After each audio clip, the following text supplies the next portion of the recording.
nashindwa na mali sina we, ningekuoa malaika.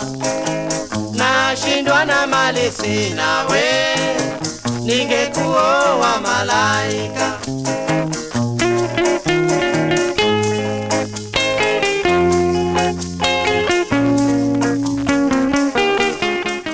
I'm Ernie Farrell. I was in the Peace Corps in Tanganyika 5 from 64 to 66, and I stayed an extra 9 months in the game division. I was stationed first in Kahama out of Shinyanga, working with Dave Brush and Walt Miller, and then I moved down to Dodoma about a year later, and I worked with Alan Podell and Noria Baral and a few other people down there in Dodoma and out of Dodoma. Joe Bowen, Diane Hedinger, and then when the 2-year Peace Corps thing was up, I worked for between 6 and 9 months for the game division down in the Salute Game Sanctuary and had a good time. Okay, go ahead. Okay, this is a Dave Brush story. In Kahama, there's like, I don't know, maybe 6 months after we had gone in there, there's one day I went to the post office to buy stamps, whatever it was. And when I came out, there was like 5 steps down from the post office down to the dirt, and then 50 feet out to the road, the dirt road. And I looked, and there's some commotion going on down the street. And I looked down there, and all these people, I don't know, 500 people, 1,000 people. And they're kind of working their way up the road. And I stood there and watched. And sure enough, they're all coming singing, hammering their drums, and doing everything. And when the crowd is going by, there's Dave Brush. He's out in the middle of this crowd walking up, and he says, "Hey, Ernie, come on." And so I walk down from the post office and get in the parade with him. And we go on up the street and say, "Dave, what is this? What's going on?" He says, "Oh, this is the anti-American demonstration." So I walked up a couple blocks with him and turned off to go home, and he went on up the road with the anti-American demonstration. I never heard that story. That's neat. Wow. Gordon Stolberg. I went over to East Africa as a Peace Corps volunteer in Tanganyika 5. Years? I was seconded to the Ministry of Land, Settlement, and Water Development as a surveyor in the Dar es Salaam office, and I worked there from 1964 to 1966. Paul Williams. I was in Tanzania 5 from 1964, 65, 66. And I've spent the first year in Tabora, Tanzania, worked with Fred Calandrella. And then the second year I was transferred down to Mtwara in southern Tanzania, near the Ruvuma River, and worked with Marty Getch and Cal Seba.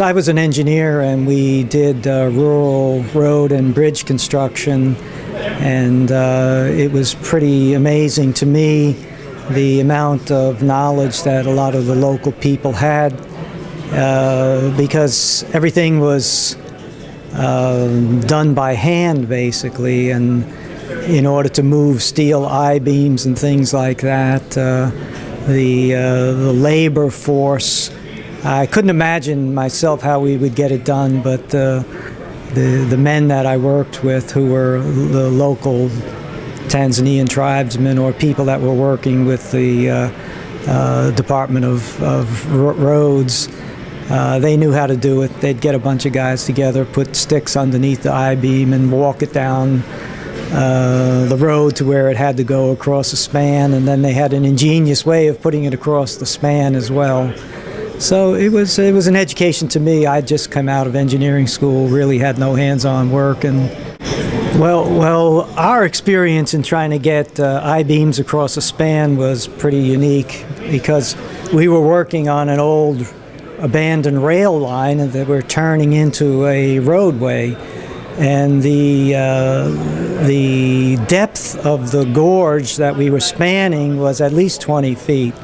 So there was no way that you could get these beams across by being down below the abutments.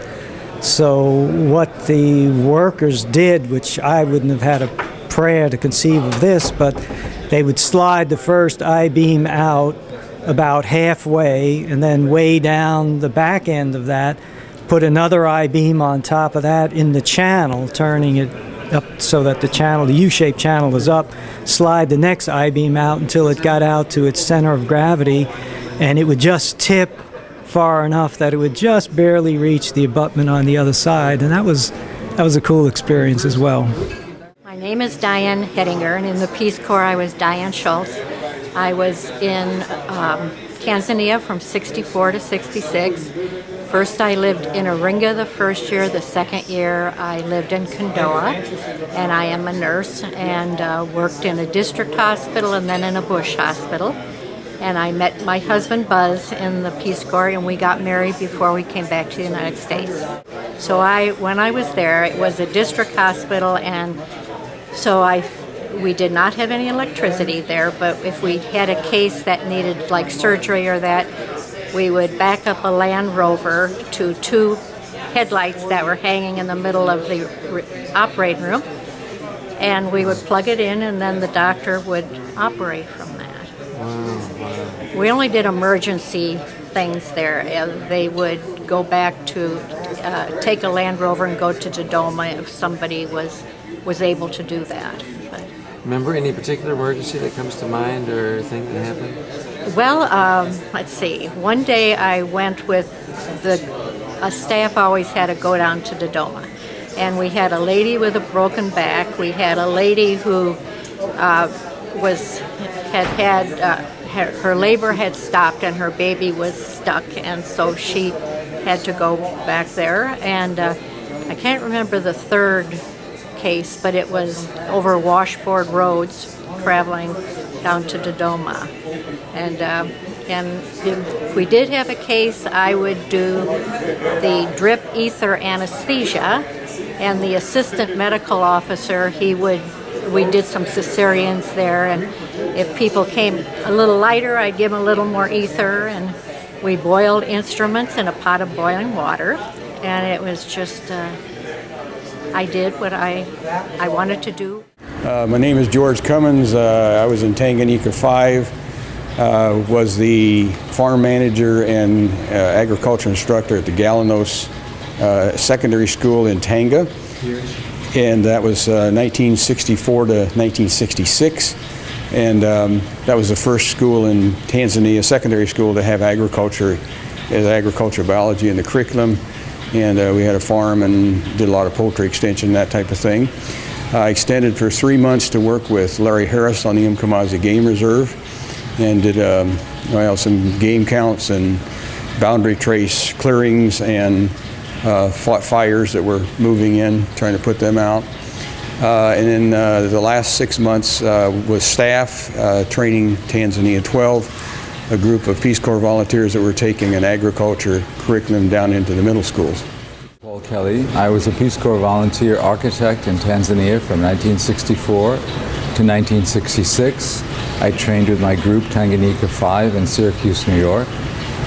After Peace Corps, you want to know the rest? Sure. Yeah, okay, I went to graduate school in Berkeley, and then I went back to Tanzania, and I taught in the university, and I met my wife Grace, who's a Kenyan, and we went to Kenya, and I managed an architectural firm, and I taught in the University of Nairobi, and then I started a practice, and then we started a family, and here we are, 45 years later. My name's Mike Colgrove. I was in Tanzania 1964 to 1966, and I was stationed at the Ministry of Agricultural Training Institute at Tangeru, which was about 7 miles outside of Arusha. I'm Dave Stenberg, and I was part of Tanzania 5. I was part of the agricultural group and worked at Nyegezi, which was at that time an ag school just south of Mwanza. One of the experiences I think most volunteers have is just the transportation experience, getting from one place to the other, partly because of marginal roads and just the way people drive and all these kinds of things. We had an ag conference on the slopes of Kilimanjaro, and Al Meyer and I were returning to the Mwanza area. as we were to get into Monza, like at 6 o'clock that afternoon, well, we were at least 100 or 200 miles, and it was about 9, 10 o'clock at night, and we Al and I were sitting in the front of the bus with the driver and pretty much asleep, few people in the back of the bus, and all of a sudden I heard a bang, and the front tire had blown out on the bus. And the drivers usually speed along pretty good. When they actually drive, you pause a lot, but anyway, when I woke up, I could see we were heading for the road ditch, and I thought we were going to upset. And there happened to be about an inch bar across the pipe across the top of the windshield, so I grabbed the bar with one hand, the door of the bus with the other, and kind of took a 4-point stance there to try to keep us in the bus if we upset. Just as we were about to go one way, we hit the other side of the road ditch and started going back the other direction. Then I noticed ahead there was a drainage ditch right ahead of us. Well, we had enough velocity that we sailed across the ditch and hit the other side, but only the front tires hit the other side. And to remember, this was about 10 o'clock at night. It was dark, and we ended up about 200 feet perpendicular to the road out in the bush. Well, Al and I went back and checked the people in the back of the bus, and they were just tossed around like ping pong balls in a basket. But everybody was okay, so we just laid down and slept the night. The next morning, we tried to flag down a vehicle to pick us up. Well, a vehicle, another bus, or no, I guess it's just a vehicle went by, and he said he would alert somebody up the line to come back and get us. So in due course, we got picked up, and there was a kind of a Y fork in the road about 20 miles up the road, and so they took us up to this fork in the road, and we got on a bus to continue our journey. Well, this happened to be the 7th day of July, Saba Saba Day, the big Independence Day. So we were on a bus with many, many, many people. And the experience on the bus, which I know many of us faced, I sat down by a lady that had 3 kids, and she was nursing one of them. And one of the boys, these were all preschool age, one of them was kind of fussing, so I held his little bare bottom on my lap, and we got by pretty well. As always, there was a group of chickens that's tucked underneath the seat with its legs tied together, and I don't think I was ever on a bus where the chickens didn't get loose and were flying around. And so that was quite the experience, with probably double the capacity of the people on the bus. And we finally got up to, I don't remember if it was Singida or Shinyanga, where there's a big celebration. So a lot of people got out there and to continue the celebration for their Independence Day. But eventually, I did get to Mwanza. I was about a half a day late. And that morning when we woke up out in the bush, the front tire had hit the opposite bank of this ditch and was tucked underneath about a 45-degree angle, and there were leaf springs scattered all along the path from the bus. So it was a pretty good impact, but at least we were going fast enough that we didn't dead end in on the other side of the ditch. So I guess we were lucky that the driver was going fast. But there was a lot of times when you'd sell your life for a quarter because if you could find a buyer, because you didn't know what the outcome was going to be. Malaika nashindwa na mali sina we